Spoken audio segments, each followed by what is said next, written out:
આજે તેની અંદર છે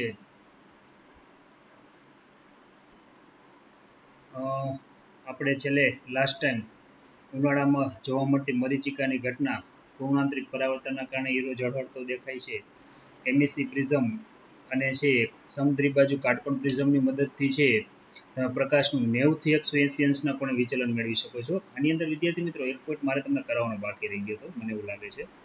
કાટકોણ પ્રિઝમના આપણે બે ઉદાહરણ લીધા, બરાબર. હજી એક પ્રિઝમ આવશે, આ પ્રિઝમને છે આપણે એમઈસી પ્રિઝમ તરીકે ઓળખીએ છીએ. એમઈસી પ્રિઝમ છે, બરાબર, એનો આકાર જ એવો છે કે એના કારણે છે તમે પ્રકાશનું છે એ 180 અંશ જેટલું છે, અથવા તો છે તમે એમ કહી શકો કે એનું ઉલટું છે એ પ્રતિબિંબ મેળવી શકો. જો કંઈક આ રીતે છે,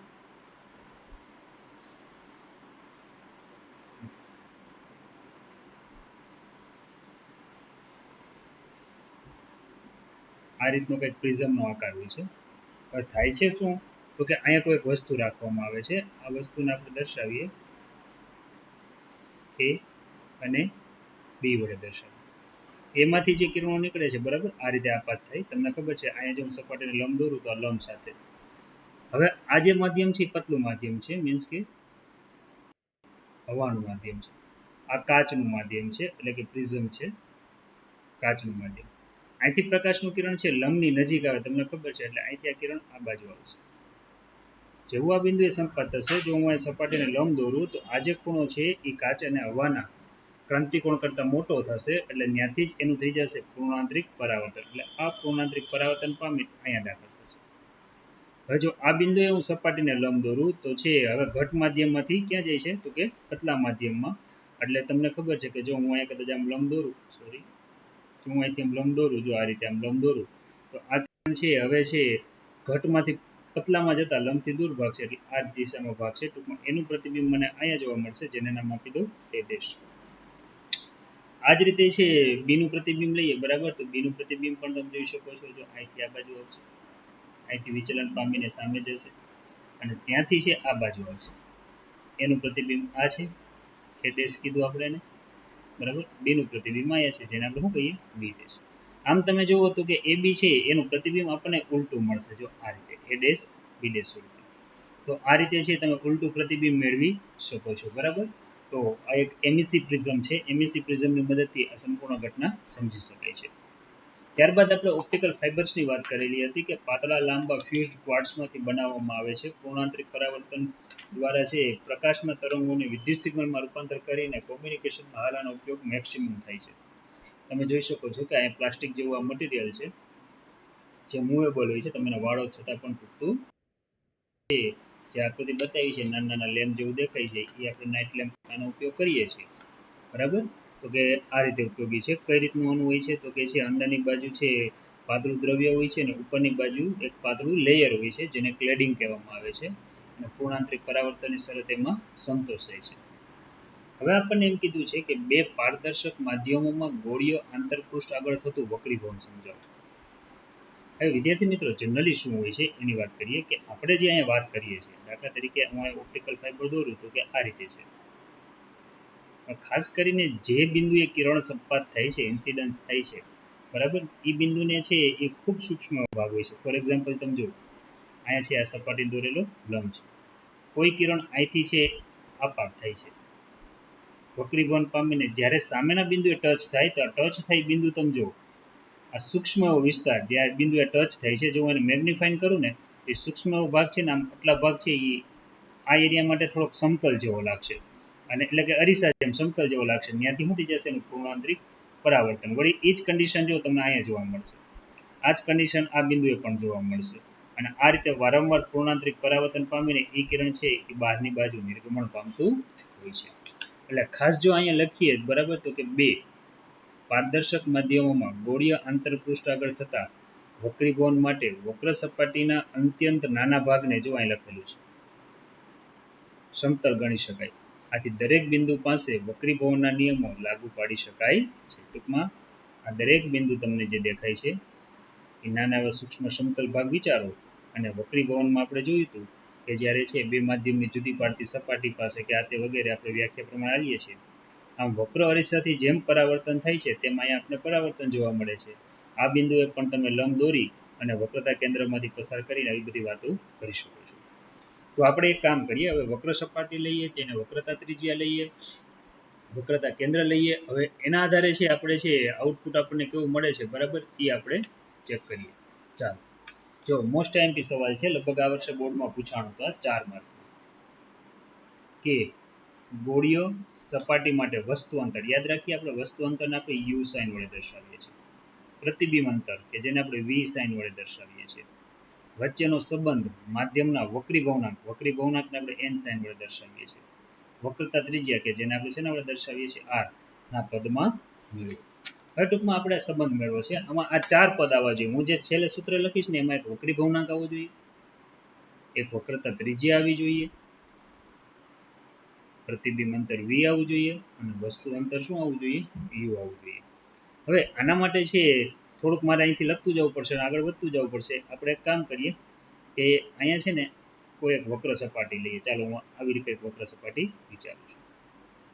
જો આ રીતે આ કોઈ એક વક્ર સપાટી છે, ખાસ યાદ રાખીએ. હવે યાદ રાખીએ કે અહીંયા જે બાર છે ને એ હવાનું માધ્યમ છે.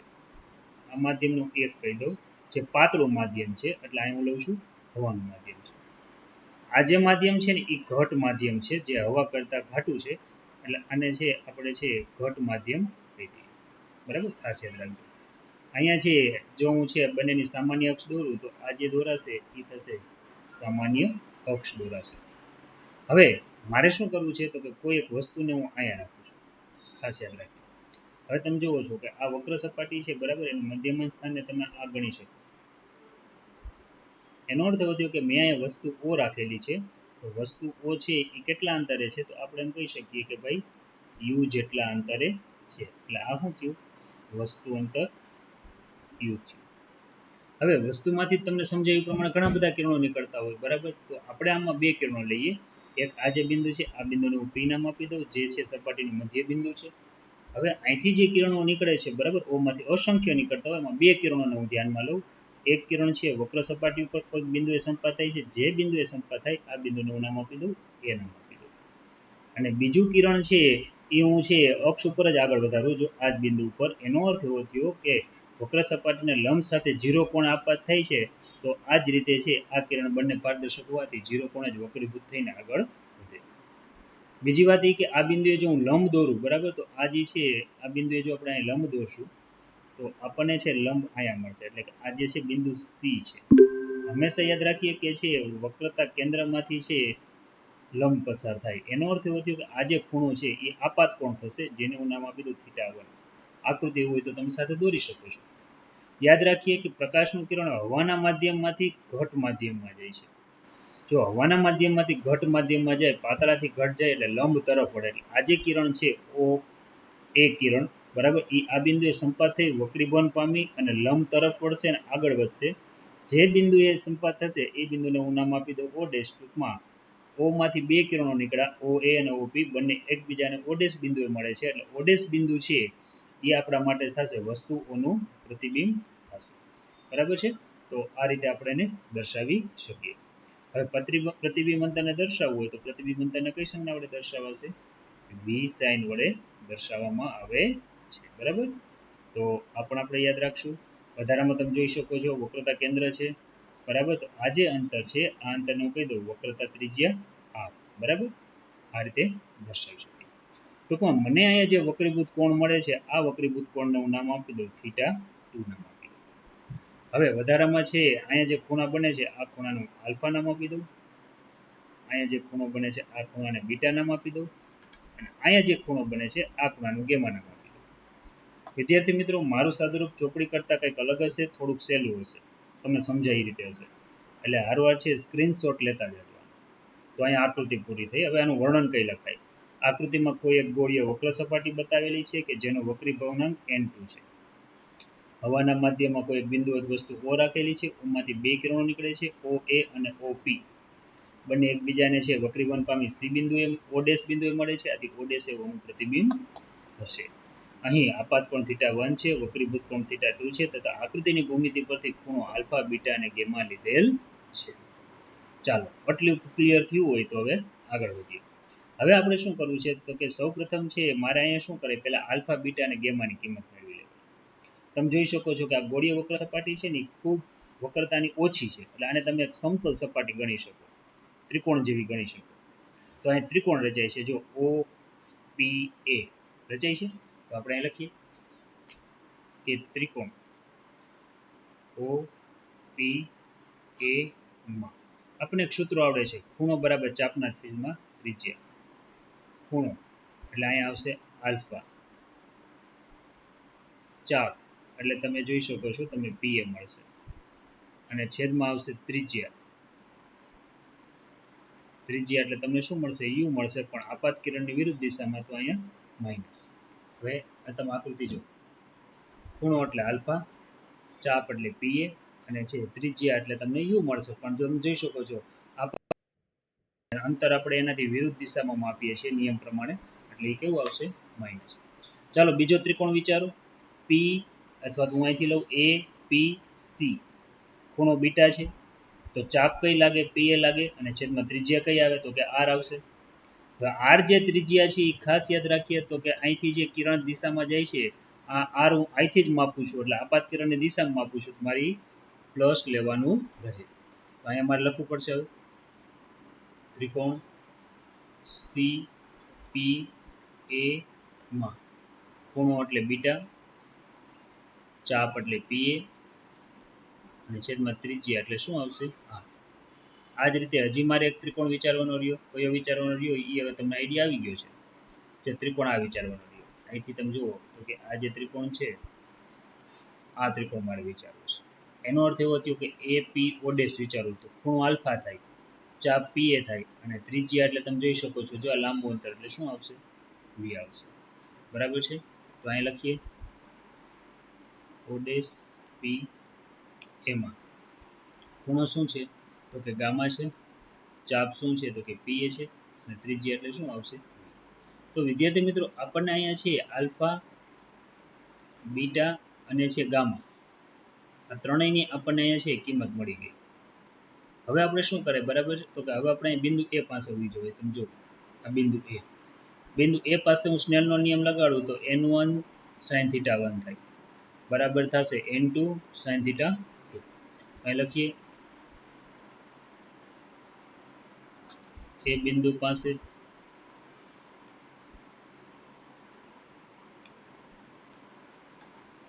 સ્નેલનો નિયમ લગાડતા, જો સ્નેલનો નિયમ લગાડીએ તો સૂત્ર બને n1 sin θ 1 વત્તા બને બરાબર આવશે n2 sin θ 2. પણ ખૂણાની રેડિયનમાં વ્યાખ્યા એવું કહે છે કે જ્યારે છે ખૂણા નાના હોય ત્યારે છે sin θ બરાબર ખાલી તમે થીટા લખી શકો. તો આ સૂત્ર એવું મળશે n1 θ1 બરાબર n2 θ2. આ જે સમીકરણ છે, આ સમીકરણને હું એક નામ આપી દઉં જે આપણા માટે અગત્યનું છે. આ ખાસ યાદ રાખીએ. બરાબર છે. હવે આપણે શું કરીએ તો વળી પાછું આકૃતિ ઉપર જઈએ. આકૃતિ ઉપરથી તમે જુઓ ત્રિકોણ બને છે ઓ એ સી. હું બહિષ્કોણ લઉં, બહિષ્કોણ એટલે બહારની બાજુનો ખૂણો, જે θ1 છે, જે હંમેશા કોના જેટલો હોય તો અંદરના બે ખૂણાના સરવાળા બરાબર હોય, એટલે આલ્ફા પ્લસ બીટા. અહીં લખીએ ત્રિકોણ ઓ એ સી નો બહિષ્કોણ, બરાબર. બહિષ્કોણ એટલે શું છે તો કે θ1 કોના જેટલા હશે? આલ્ફા પ્લસ બીટા જેટલો છે. આને પણ આપણે યાદ રાખશું. આ જ રીતે હજી મારે એક ત્રિકોણ લેવો છે. કયો ત્રિકોણ લઈએ? જો હવે ત્રિકોણ મારે કંઈક એવો લેવો છે, બરાબર. જેમ કે તમે જો આ ત્રિકોણ જો એ સી ઓ ડેશ જો, તો આમાં હું બહિષ્કોણ લઉં તો બીટા આવે, જે કોના જેટલો હોય? θ2 પ્લસ ગામા જેટલો હોય, એ સી ઓ ડેશ. અહીં લખીએ ત્રિકોણ એ સી ઓ ડેશનો બહિષ્કોણ. વિદ્યાર્થી મિત્રો કર્સરથી લખતા જઈએ છીએ એટલે અક્ષર સારા નથી થતા, એ ખાસ ધ્યાન રાખજો. આજે છે આપણી આગળ છે ટેકનિકલ કારણોસર જે સ્માર્ટ બોર્ડ છે એ ચાલુ નથી થતું, એટલા માટે અત્યારે લેપટોપમાં લેક્ચર ચાલુ છે, એટલે થોડાક અક્ષરાંત એમ થશે, બરાબર. તો અહીંયા છે આપણને છે બીટા છે કોના જેટલો મળે છે, તો કે θ2 પ્લસ ગામા જેટલો મળે છે.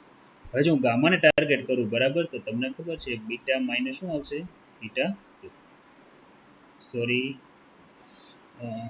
અહીંયા છે આપણે θ2 ને ટાર્ગેટ કરીશું. શું કામ? કારણ કે બોક્સમાં જો θ2 θ1 ને θ2 ની કિંમત મેળવી છે, તો આને આપણે જવા દઈએ, બરાબર, આપણે અત્યારે લેતા નથી.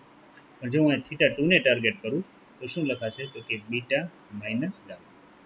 ટૂંકમાં મને θ1 θ2 ની કિંમત મળી ગઈ છે, જે મારે સમીકરણ 1 માં મૂકી દેવાય. તમે જો તો આપણે છે અહીં લખીએ સમીકરણ 1 માં θ1 અને θ2 ની કિંમત મૂકતા, જો θ1 θ2 ની કિંમત મૂકું તો અહીંયા n1 હતું. θ1 એટલે તમને ખબર છે આલ્ફા પ્લસ શું થાય, બીટા. અહીંયા n2 છે, θ2 એટલે શું થાય, તો કે છે બીટા માઇનસ ગામા છે. અંદર ગુણાકાર કરીએ, n1 alpha plus n1 beta, n2 beta minus n2 gamma, આવું થાય છે.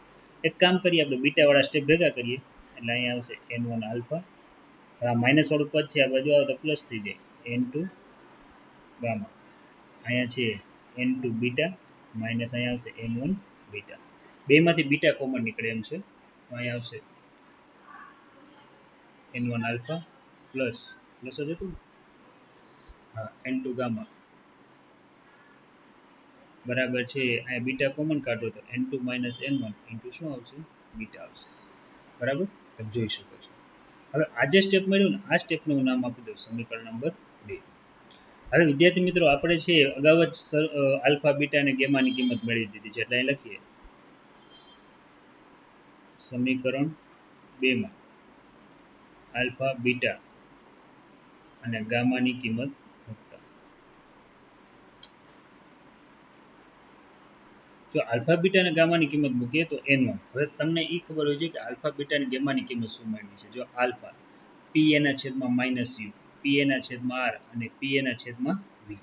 ચાલો કિંમત મૂકીએ, તો અહીંયા આવશે pa છેદમાં માઇનસ u વત્તા n2 એમને બેસે, અહીંયા આવશે pa છેદમાં શું આવશે, v આવશે, બરાબર આવશે n2 માઇનસ n1 pa છેદમાં શું આવશે, r. આમાંથી pa કોમન નીકળે એમ છે, જો pa કોમન કાઢવું, બરાબર, તો અહીંયા આવશે માઇનસ n1 ના છેદમાં u પ્લસ અહીંયા આવશે n2 ના છેદમાં v, બરાબર આવશે n2 માઇનસ n1 છેદમાં શું આવે, r, અને ઇન્ટુ શું આવશે, pa. pa કેન્સલ થાય એમ છે, તો જે સમીકરણ વધે છે માઇનસ n1 ના છેદમાં u પ્લસ n2 ના છેદમાં v બરાબર n2 માઇનસ n1 ના છેદમાં r. આ જે સમીકરણ છે, આ સમીકરણ આપણા માટે છે ગોળીય વક્ર સપાટીનું સૂત્ર. ખાસ યાદ રાખીએ, જે છે વક્ર સપાટીનું શું છે, સૂત્ર છે, બરાબર છે વિદ્યાર્થી મિત્રો.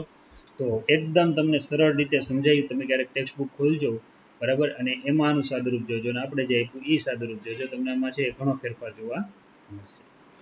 4 માર્કમાં પૂછાય. કેટલા માર્કમાં? હું 3 માર્કમાં પૂછીશ, ધ્યાન આપજો. ગોળીય વક્રાશિત સપાટી માટે વસ્તુ અંતર, પ્રતિબિંબ અંતર અને વક્રી ભવનાંકનો સંબંધ દર્શાવતું સૂત્ર મેળવ્યું હતું. તો આપણે આમાં પહેલા શું કર્યું, તો કે એક બિંદુ વસ્તુ O લીધી, ઓમાંથી 2 કિરણો નીકળ્યા, એક સીધું લંબ ઉપર 0 કોણ આપાતથી, એક બિંદુ A ઉપર આપાતી, બંને ભેગા ક્યાં થયા, O' પાસે, તો O' છે ઓનું પ્રતિબિંબ. આપાત કોણ θ1, વક્રીભૂત કોણ θ2 અને આલ્ફા બીટા ને ગેમા.